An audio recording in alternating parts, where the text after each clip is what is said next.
Merci de nous rester fidèles. Il est 9 heures à Bamako, la même heure à Kouakourou dans la région de Mopti.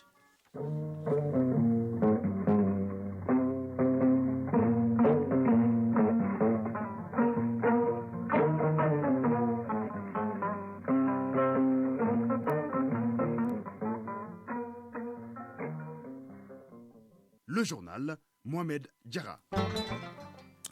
La météo affiche une température de 26 degrés pour une maximale atteignée de 33. Pas de pluie annoncée pour le moment. Mesdames, Messieurs, bonjour et bienvenue dans cette édition. Donc voici les titres.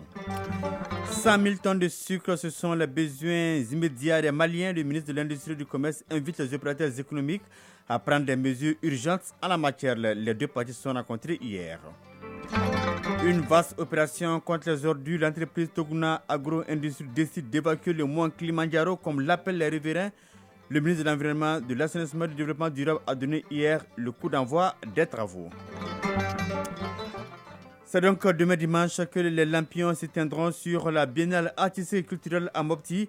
Déjà, la Diatigui mopticienne est très saluée par le gouverneur de la région et du district de Bamako. Ils ont rendu hier une visite au gouverneur de la région de Mopti. L'opposant sénégalais Ousmane Sonko a pris acte de l'interdiction du meeting d'investiture initialement prévu par son parti pour ce samedi 15 juillet dans le souci de préserver la paix sociale. À suivre enfin la page des sports avec Famoudou Djourté, Alpha Maïga sera là dans une vingtaine de minutes pour nous parler de culture avec un regard croisé sur deux orchestres nationaux, le Super Biton et le Kanaga de Mopti. Voilà pour le sommaire. Mesdames, Messieurs, tout de suite les détails. Et oui, le gouvernement rassure la population sur l'approvisionnement du marché en produits de première nécessité et la maîtrise des prix. C'est ce qui ressort de la rencontre hier entre le ministre de l'Industrie et du Commerce et le groupement des importateurs du Mali. La rencontre aura permis de réfléchir sur les moyens d'approvisionnement du pays à long terme. Les besoins immédiats du pays en sucre sont estimés à 100 000 tonnes. Le ministre a appelé chez les opérateurs économiques à prendre des mesures urgentes pour faire face à cette situation. Le point avec Mamadou Fane. L'approvisionnement correct du pays en produits de première nécessité est une préoccupation majeure des autorités de la transition. Pour parvenir à cela, il faut développer des axes de collaboration à long terme avec le groupement des importateurs et commerçants détaillants du Mali. D'où cette rencontre entre le ministre de l'Industrie et du Commerce et les opérateurs économiques du pays pour identifier les préoccupations et proposer des solutions. Moussa Alassane Diallo, ministre de l'Industrie et du Commerce. En examinant la situation globale d'approvisionnement du pays en denrées de première nécessité, on constate sur un certain nombre de denrées qu'il y a quelques pressions qui risquent d'aboutir à des pénuries, notamment sur le sucre. Et c'est pourquoi, conformément aux instructions, le gouvernement doit prendre en charge cette préoccupation qui touche les populations, dégager les pistes de solutions à court, moyen et long terme, de façon à inscrire nos actions dans la durée. Pour le ministre, il faut aujourd'hui sortir de la gestion des situations de crise et s'inscrire dans la durée pour l'ensemble des produits de première nécessité, particulièrement le sucre qui connaît une légère tension sur le marché. Une démarche saluée par les opérateurs économiques. Haruna Kanté, opérateur économique. C'est une opération spéciale d'urgence qui va être mise en place et donc, cette opération va consister à importer 100 000 tonnes de sucre. Évidemment avec les avantages fiscaux. Donc c'est ce qui a été annoncé au bout d'un mois pour pouvoir pallier rapidement à la crise. Le chef du département de l'industrie et du commerce dira qu'il faut des projets structurants pour assurer l'émergence du Mali. Pour cela, seul le dialogue franc et constructif permettra de remonter les difficultés du moment. Une vaste opération contre les ordures vient d'être lancée à Lafiabougou en commune 4 du district de Bamako. Toguna Agro-Industrie décide d'évacuer le mont Kilimanjaro comme l'appellent les riverains. Le ministre de l'Environnement, de l'Assainissement et du Développement durable a donné hier le coup d'envoi des travaux d'évacuation. La volonté politique est de redonner à la capitale Outoura-Caïma sa côté d'antan. Le point avec Fademba Keita.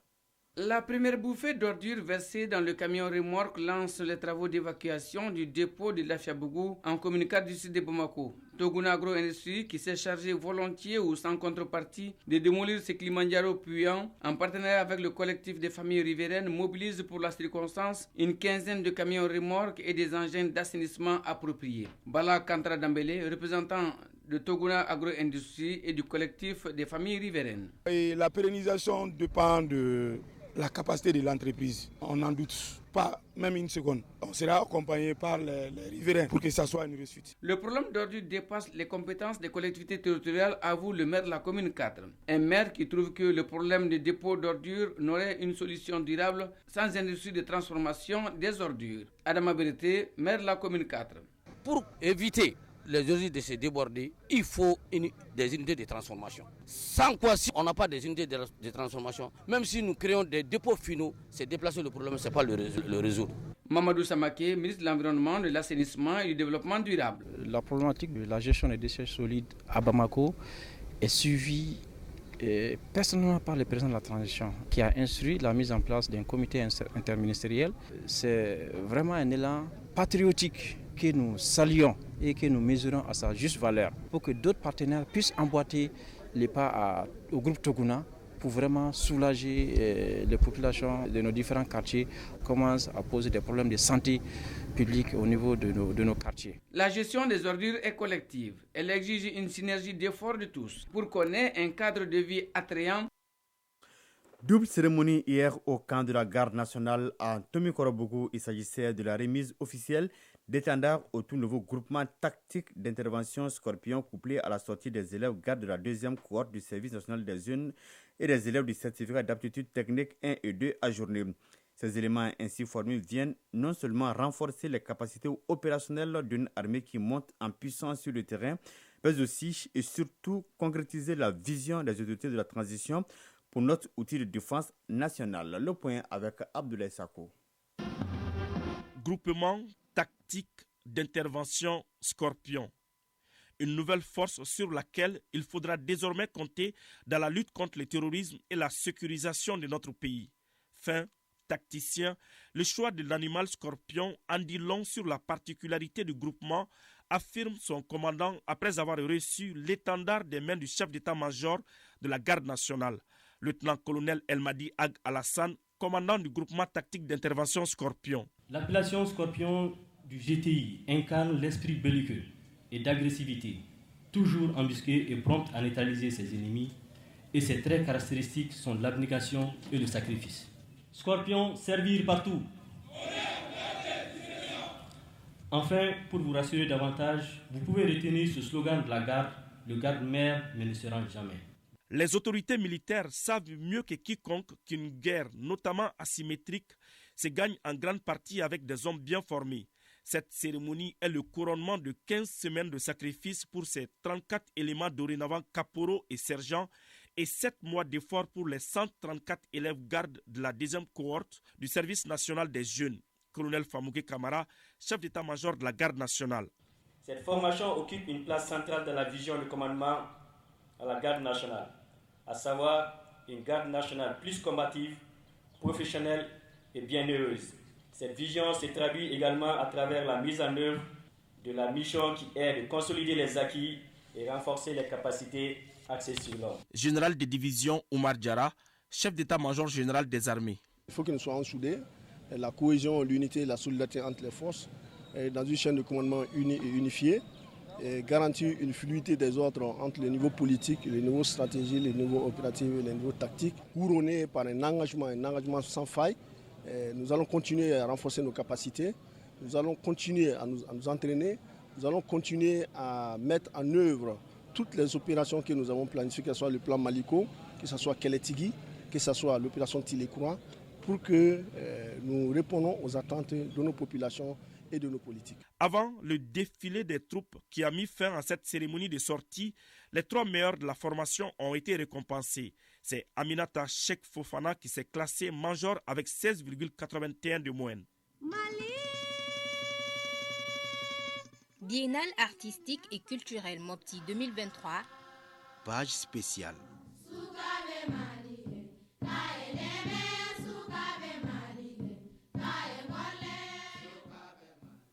Oui, c'est demain dimanche que les lampions vont s'éteindre sur la biennale artistique et culturelle à Mopti.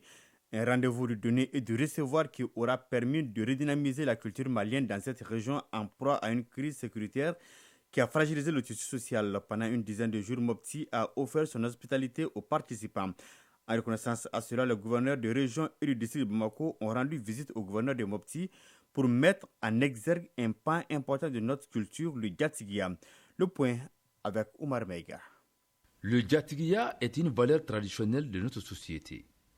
À la Biennale artistique et culturelle Mopti 2023, il a été traduit en actes concrets par le gouverneur des 18 régions administratives et le district de Bamako au gouverneur de Mopti, le colonel-major Abbas Dambélé.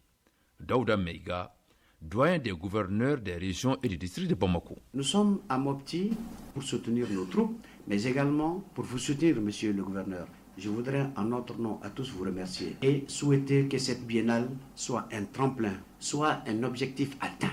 Colonel-major Abbas Dambélé, gouverneur de la région de Mopti. Je formule de la gratitude. On est dans la culture et dans l'art, la biennale artistique et culturelle, le plus haut niveau de rendez-vous culturel au Mali, que les gouverneurs décident de venir faire s'acquitter de ces civilités est remarquable justement.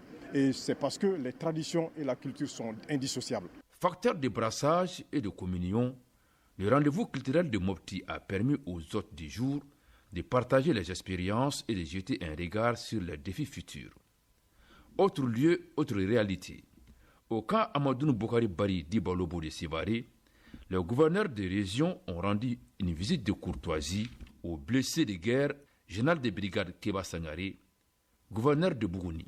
Nous sommes venus témoigner encore notre compassion envers toutes les victimes et surtout souhaiter prompt rétablissement à ces jeunes blessés et surtout dire encore une fois à travers ces gestes que l'État-nation Mali n'a pas oublié ses dignes fils. Cet élan de solidarité des gouverneurs des régions et du district de Bamako en faveur de ceux qui ont en charge la sécurisation de l'ensemble du territoire, à savoir les forces de défense et de sécurité, prouve à suffisance que le Mali a besoin de l'ensemble de ses filles et fils. Mopti, Oumar Meiga, Djakalia Traoré pour l'ORTM. À présent, regard croisé sur deux orchestres nationaux, le Super Biton de Ségou et le Kanaga de Mopti. Deux régions, deux styles différents, un dénominateur commun, la valorisation de la culture malienne. Le sujet a intéressé Alpha Mega dans la chronique culture et société du jour. Suivons.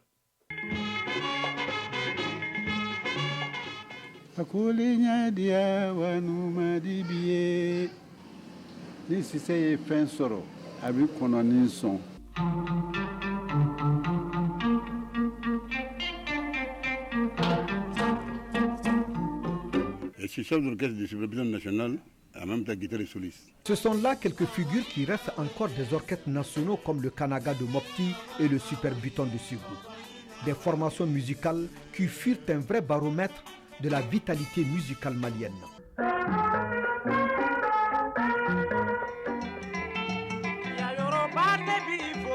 Le Super Biton de Ségou, né au lendemain de l'indépendance, est l'un des meilleurs, les plus authentiques du genre musical.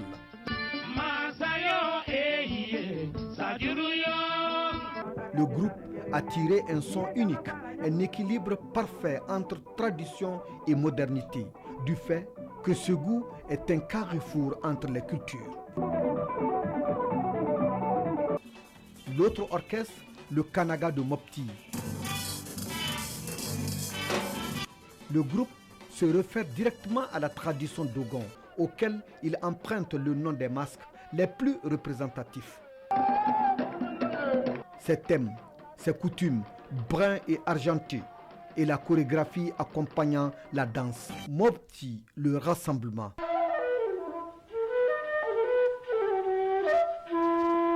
Facteurs d'intégration et de cohésion sociale, les orchestres du Kanaga et du Super Biton ont porté haut le flambeau de la culture malienne avec une belle époque et fabuleuse renommée. En tout cas, le Kanaga de Mopti et le Super Biton demeurent des symboles du patriotisme culturel, mais puisque leur déclin au sens propre et au sens figuré est une réalité aujourd'hui. L'une des missions du ministère de la Culture est promouvoir la culture malienne en couvant notre patrimoine culturel et ses acteurs qui allument le flambeau. C'est dire alors qu'il faut réhabiliter les orchestres nationaux dont les sons et les noms résonnent encore chez les Maliens. La République du Mali s'étend sur plus d'1 200 000 km². C'est aussi des orchestres comme le Felustar, le Kenestar de Sikasso, le Branconi Jazz de Nyono, le Mister Jazz de Tumboutou, le Rai Band, le Badema National, entre autres. Ils ont chanté ce que furent les héros du Mali.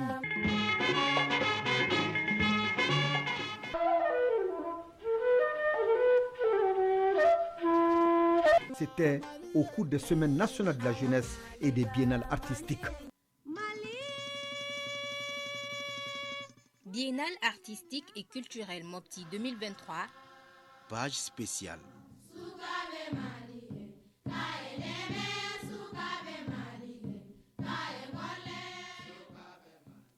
9h16 au Sénégal, l'opposant sénégalais Ousmane Sonko a pris acte de l'interdiction du meeting d'investiture initialement prévu par son parti chez le PASTEF samedi 15 juillet dans le souci de préserver la paix sociale. Dans une déclaration diffusée sur ses réseaux sociaux la veille et en attendant une autre date, l'opposant a appelé à un concert de casseroles pour protester pacifiquement. Ce concert vise à délivrer un message au président Macky Sall. Nous voulons aller à des élections libres, transparentes et inclusives avec tous les acteurs politiques qui remplissent les conditions. Tout en dénonçant un acharnement, il ouvre la porte aux personnalités du camp présidentiel voulant tourner la page.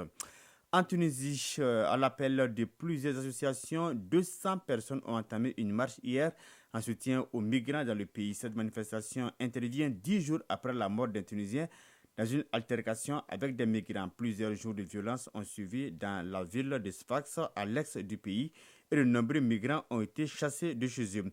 Des slogans contre le racisme en soutien aux migrants subsahariens présents dans leur pays. En février dernier, une manifestation similaire avait été organisée après les propos polémiques de KSD sur la migration. 9h17.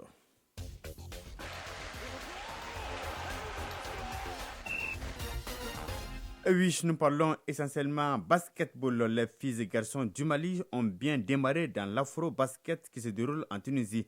Les cadettes ont largement battu leurs homologues angolaises par 80-32 pour leur entrée en matière. Les garçons ont gagné leur deuxième match par 76-72, c'était contre le Rwanda. Le développement de l'actualité des sports avec Famrou Djourti. Afro-basket de moins de 16 ans, Tunis 2023. Les Aigles cadettes ont démarré leur campagne de manière impeccable. Les tenantes du titre ont écrasé les Angolaises 80-32. Les Maliennes sont les grandes favorites de la compétition cette année encore, car depuis le début des championnats d'Afrique cadettes filles, les Maliennes ont raflé tous les titres, soit 7 au total. Les joueuses du sélectionneur Moussa Sidibé comptent retourner au pays avec leur titre. Chez les garçons, le Mali a remporté sa deuxième victoire d'affilée, cette fois contre le Rwanda avec un score de 76-72. Le prochain match des Aigles cadets sera contre leur homologue angolais ce samedi à 15h30. Parlons de l'Afro-CAN de basketball à présent. Les qualifiés pour la finale sont connus. Il s'agit du Maroc et de la Côte d'Ivoire. Opposés à la RDC dans la première demi-finale, les Lions de l'Atlas ont pris le dessus pour finir par l'emporter 76-69. Le Maroc jouera le titre continental ce dimanche contre la Côte d'Ivoire. Les éléphants locaux ont permis à la Côte d'Ivoire de se hisser en finale de cette compétition après avoir battu le Rwanda 74-71. Un exploit pour cette équipe ivoirienne qui ne faisait pas partie des favoris en début de compétition. Football à présent, un mot de transfert. Everton a fait une offre de 29 millions d'euros, soit 19 milliards de francs CFA environ pour l'attaquant international malien El Bilal Touré, selon le quotidien britannique The Mirror. Le joueur de 21 ans est aussi pisté par l'équipe italienne de l'Atalanta qui a entamé depuis la fin de saison dernière des discussions avec Almeria qui demanderait 39,6 millions d'euros, soit 25 milliards de francs CFA pour le Malien, auteur de 7 buts en 21 matchs de Liga. Officiellement, il y a 3 clubs intéressés par El Bilal avec des offres formelles sur la table, déclare le directeur sportif d'Almeria, Mohamed El Assi. Il poursuit, 2 d'entre eux sont italiens et un anglais. Et maintenant, nous sommes en pleine négociation. Logiquement, nous n'allons pas révéler la teneur des négociations dans les médias. Le journal anglais affirme que l'Atalanta, 5e de la Série A la saison dernière, est qualifié pour la Ligue Europa, a un avantage dans les négociations avec l'attaquant malien. 9h20, c'est la fin de cette édition présentée par Mohamed Diarra avec le concours de Alma Ouattara à la mise en ligne. La mise en ligne est assurée par Cheikh Omar Traoré, coordination éditoriale Ousmane Dao, À retrouver cette édition sur notre site www.ortem.ml et nos différentes plateformes digitales. D'ici là, passez d'excellents moments en compagnie des programmes de l'ORTM. Au revoir.